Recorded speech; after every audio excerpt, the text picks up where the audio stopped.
Hi guys, welcome back to my channel. Today I'm going to be talking about my first impressions of Circe by Madeline Miller, and this book is fantabulous. It follows Circe, who is the first recorded witch in Western media apparently, and it's told from her perspective, and part of the story does intervene with the Odyssey. But it's all told from Circe's perspective. We do not get any other perspective in this. And I really love this book. One, because of Circe herself as a character. And two, because it portrays the Greek myths in a very modern yet understandable way. And I really love that. So first I'm going to talk about Circe as herself as a character. I think she was really well done. I could really relate to her in a lot of ways. I really liked that we don't necessarily get a very good cut and dry character. Circe is very morally grey. She does a lot of things for herself, but sometimes she does show her good intentions, like when she assisted Prometheus when he was stuck to that rock, or when she assisted other heroes in their journeys. And I felt like that was portraying two sides of her that don't necessarily connect, but when they do connect, it's a very solid character. I loved how she wasn't necessarily one strike and she was bitter against all men. Like, she basically got pushed aside for another nymph who was more pretty and whatever, but she didn't become that instantly bitter. Like, it grew over time, over multiple things. It wasn't just this one event and boom, witch, gonna turn all men into pigs. It was a slow progression, and I really love that. I have a few tabs here, and these like all the quotes that I love that she said. I'll read a few of them because I find them so interesting. First one is, you can teach a viper how to eat from your hands, but you cannot take away how much it likes to bite. That one, I was like, oh bitch, spill the tea, bitch. Just yes. I was like, that is so poignant, and I was like, yes, I've got to tab that. Another one which I personally related to was this one here. It says, sorry you were caught. I said, sorry you thought I was weak, but you were wrong. That one as well, I was like, just go, Circe, go girl, go. And last one, witches are not so delicate. Go girl. And there are plenty others. Like, I'm only 60 to 70% way through this book, but I loved it so much. And some of the characters, like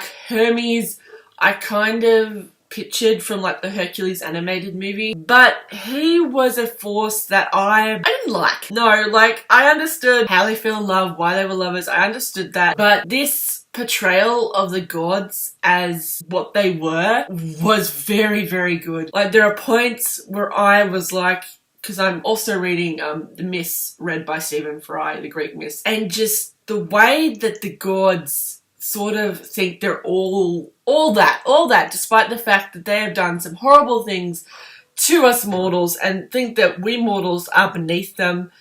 I love the way that Circe just was like, yeah, these gods, my father, he's a prick. He's that. But I loved the way that all the gods were handled.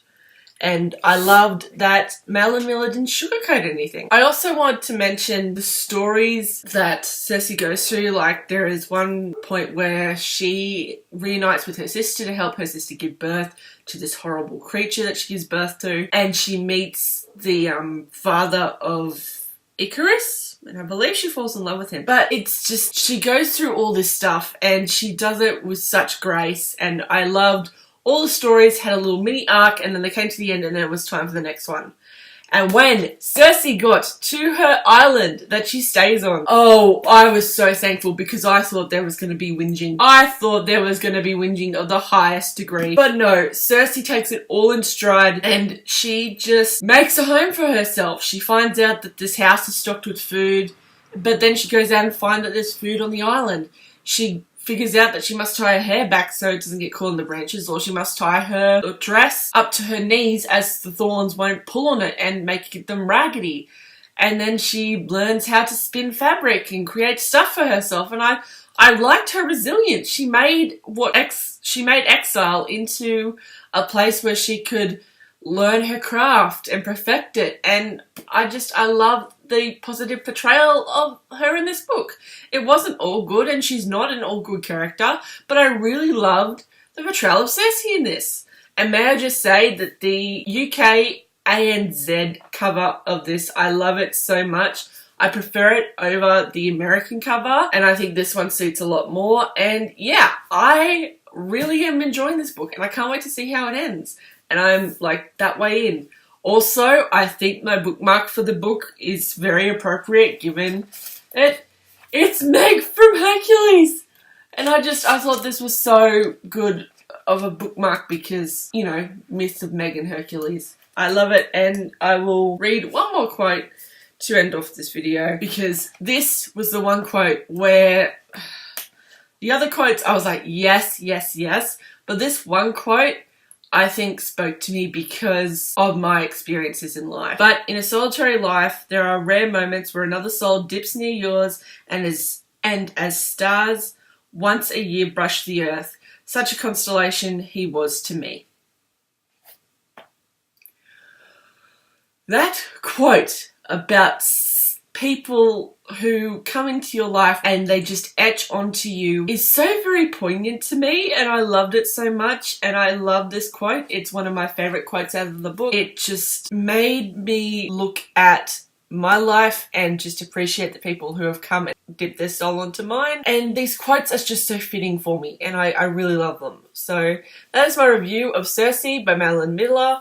I will probably do an update when I finish this book, but I wanted to give my first thoughts, first impressions, and just general thoughts on the book as it stands now. So thank you for watching, and I will see you guys in the next video.